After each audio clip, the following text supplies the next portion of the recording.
What's up, ladies and gentlemen? It's Andy here with Andrigan Gaming. I'm back to do something a little different tonight. So I've got a lot of friends that I hang out with on a regular basis that are really into what you see before you right now, Guild Wars 2. And it's a game that I have played in the past. Back when it first launched, I got in and played with a lot of them for a little while. I hit level 80 on a character, but I really didn't touch anything after that because I'm very passionate about vertical progression, which sounds really dumb coming from a Final Fantasy XI player. And this game has very little vertical progression. It's all horizontal progression.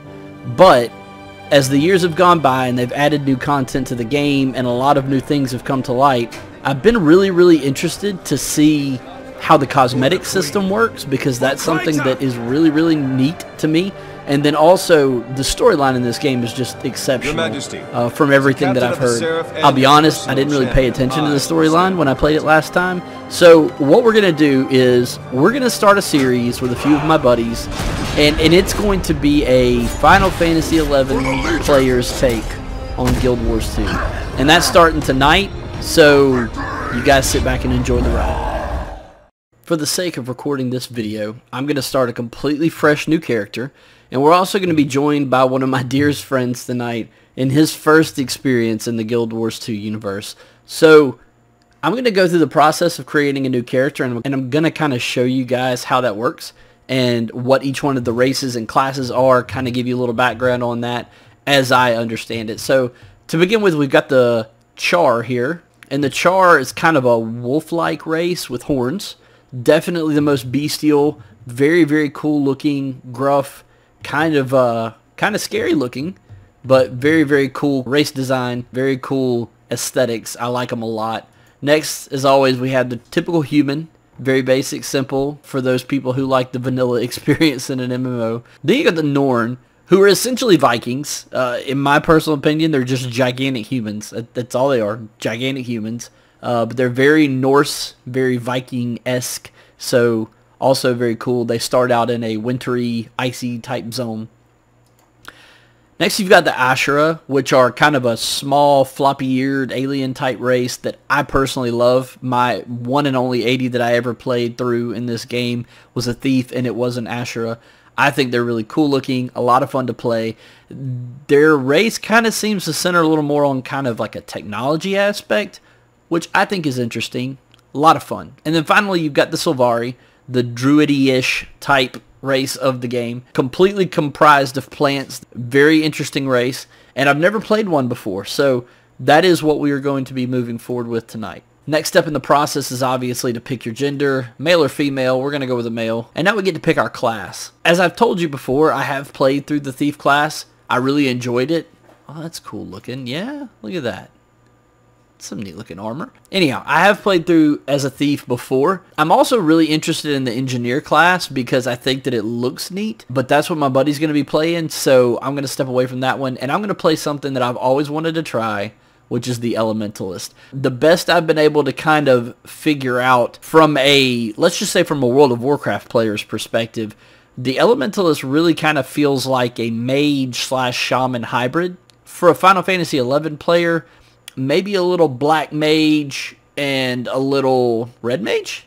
You know what, honestly, I would say the Elementalist is probably the closest thing to a red mage that you're going to get in Guild Wars 2. But there are a lot of classes in the game. There's the Warrior, obviously, which is the melee tank and spank type. The Guardian, which can be a defensively built or a healer built. One thing to note about Guild Wars 2 is there's no Holy Trinity in this game. There's no tank, damage, and healer.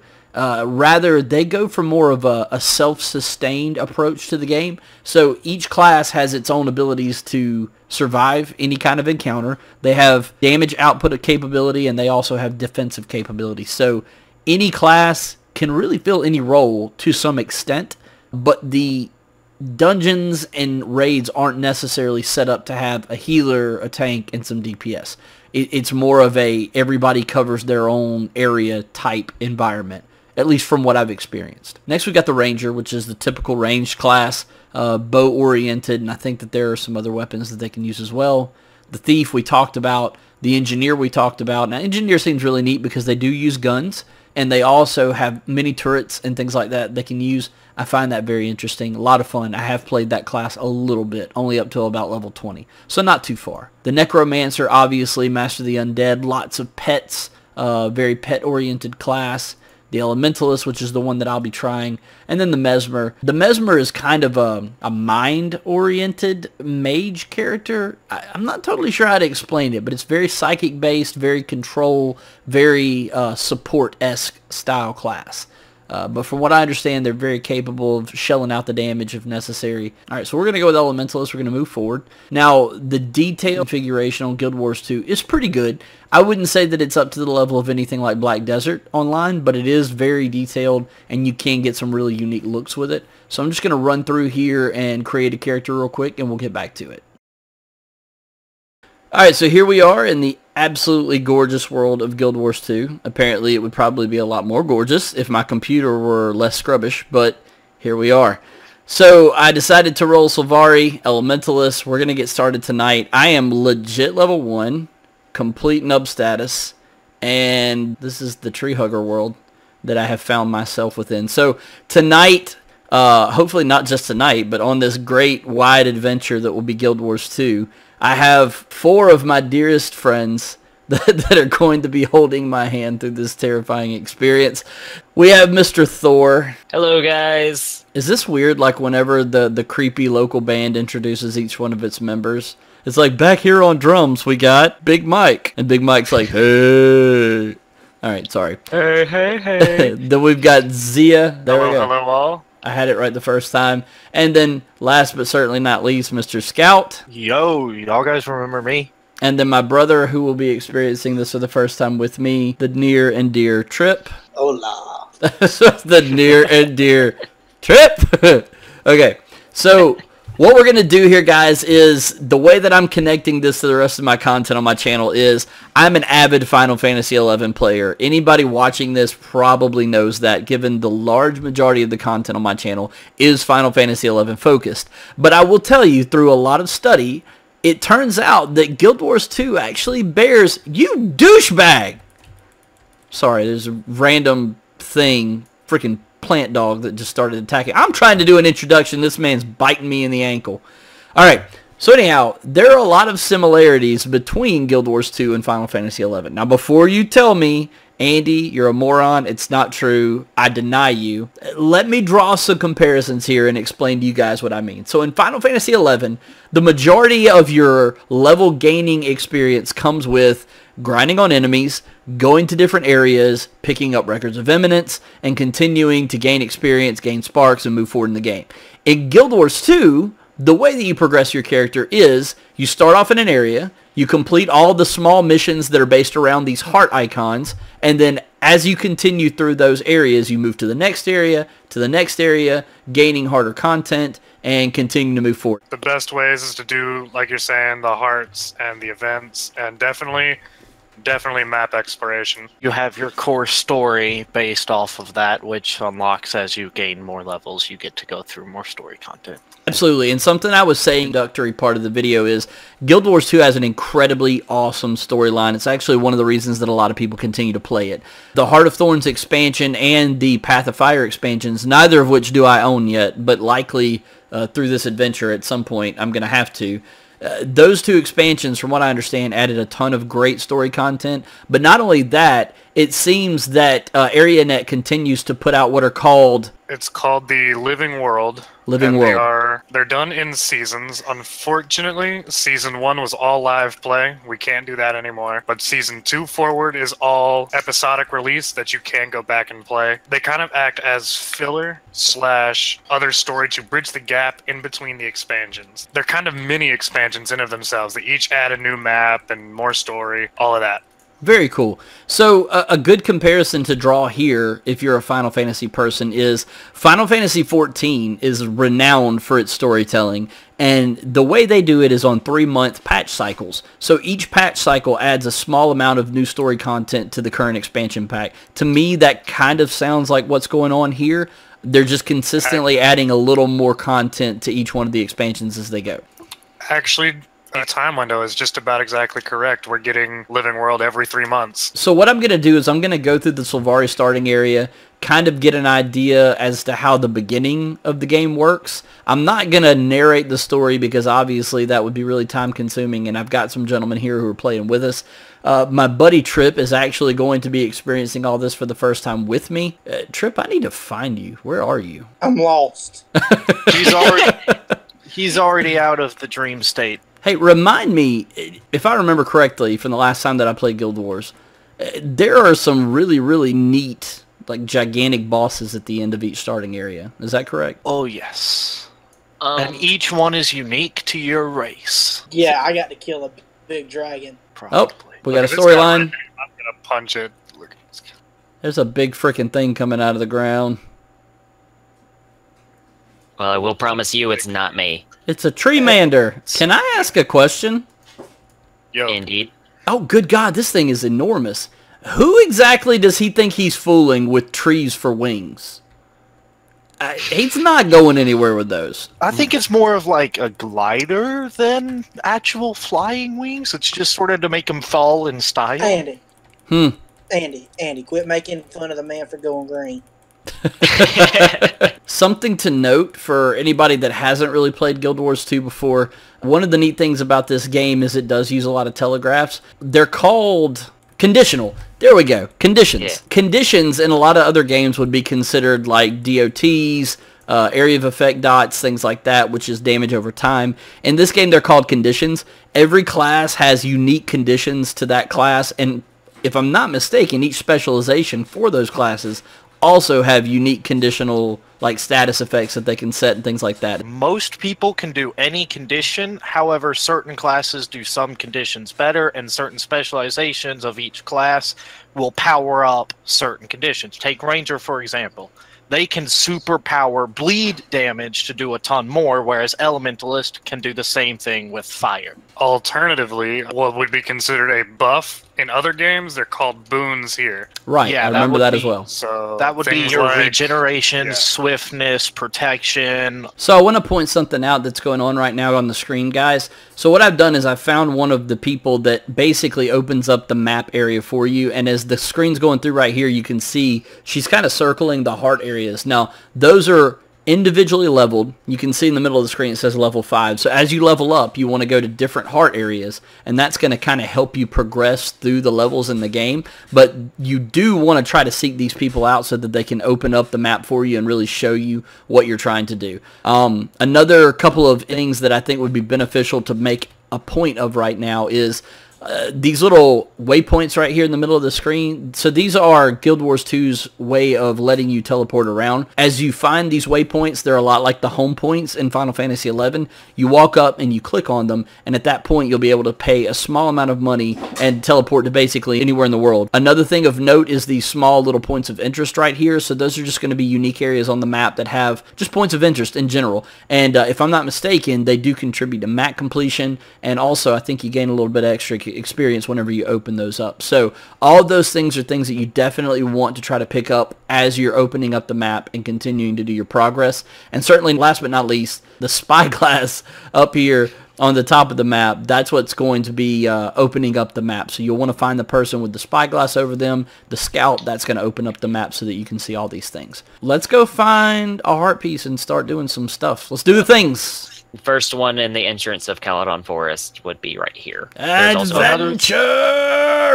Alright, so on this first heart point, you can see the top right, it says level 2. It's going to ask me to help her keep the farm's field safe, kill termites, uproot termite larvae, and feed prickly fruit to hungry moas. So any of those things you can do, and that's going to help you complete the heart in the area. Yeah, some heart merchants have very specific things that can contribute to achievement points. Achievements and points in this game is kind of what I use as my way of telling how far you've kind of gotten in the game. It's more so extra stuff you can do throughout. Achievement points, like every 500 you get a chest with like various stuff in it, whether it be 2 gold, laurels, which is a currency you can use, or some other sort of things for your account, or things for your war. cosmetics. Okay, so that brings me to an interesting point, and I know we were talking about this earlier before we started playing.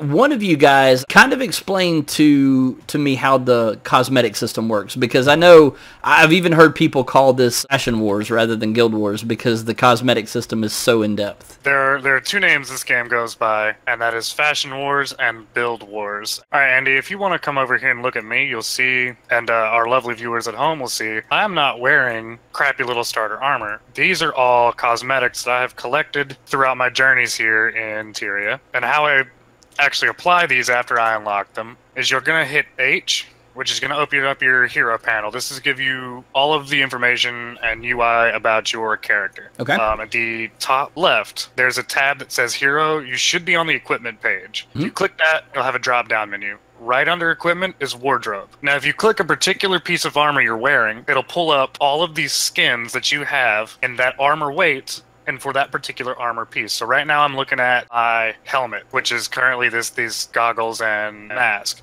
But say I wanted to put on a pair of sunglasses. So I'll click that, and I will use something called a transmutation charge, which you can get through completing maps or doing your dailies. You can buy them from the Black Lion if you really feel like it. You don't really need to. So I click apply, and if you look, I'm now wearing aviators.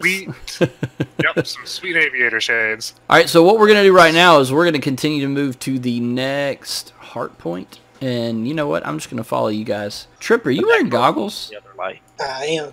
Oh, God. Those are very unique. It's got some little bushes above the eyes. I like that. That's cool. Those he got from the engineer character creation. So, Trip, give me your initial impressions so far. I like that I can run the game on max graphics, and it's not lagging my computer out. I mean, I don't have a beastly computer, but I mean, it's pretty stout on this game, and I really, really, really like it.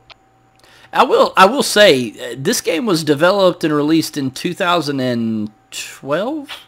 What year did this game come out?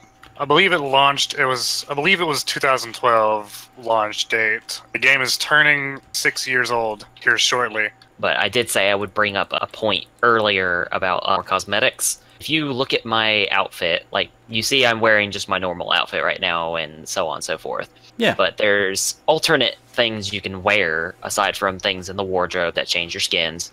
There's things called outfits, which are generally given to you from Black Lion Chest, which you can get from a gem store in the trading post, which is another thing we'll go into later. But it's just another form of cosmetic that you can get in the game.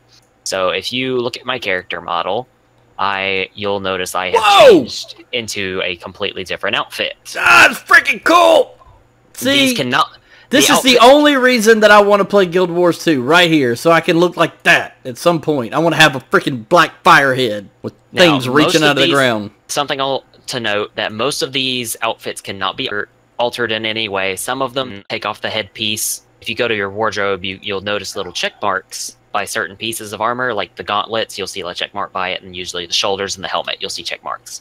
If you click that check mark, it'll take it off, but you'll still technically be wearing it. It won't appear on your person, but you'll still get the stats. I am not wearing a helmet at the moment, so I cannot show you that. Yeah, another thing is you can dye the outfits, meaning that if you like an outfit but it doesn't fit your color scheme with its default colors, you can fix that. Another thing, which is a good way to level up, is in low-level areas, because these scale to whatever area you're in, there are events, which are various things. They can be escort quests, they can be slay powerful bosses, they can be rescue people, collect items and turn them in, all of that. But it's basically a timed quest that once you complete, you earn more reward, more EXP and gold and all of that than usually from like a heart or a point of interest or anything like that. However, if you do not do them in time, they fail. In fact, speaking of, there is an event up this way if we want to go do it, and that'll help us level up some. The Heart of Thorns expansion pack brought gliders, which allows you to jump off of things and glide, which is a really, really useful thing to have. And then the Path of Fire expansion brought mounts. And as you can see, like right now in my screen, mounts have basically changed this game. Definitely something to look forward to if you're looking at getting one of the expansion packs. Those are some of the really unique bonuses that you can pick up from doing that. Another thing that is great for customization and various is you can have small pets that follow you around, called mini pets. If you notice, I have one of a boss in the game called Taka. Oh, I see that. It's really cool. And if you unlock it, it's account-wide, so all of your characters have them, and it's also become one of the biggest things about Guild Wars is collecting all the mini pets. We're actually going to take you guys over to an area that will teach you how to dodge. Dodge rolling is a mechanic that lets you double tap movement, or you can use your evade key, whatever that may be bound to. And you will dodge enemies' incoming attack, and it's actually a very, very big mechanic in the combat of this game. Wait, what am I doing? You're gonna want to talk to this person here. I dodged in. I opened the chest. And then what? I dodge back out? Yep. It's just basic training for the dodging. Cool! Ow. What happened?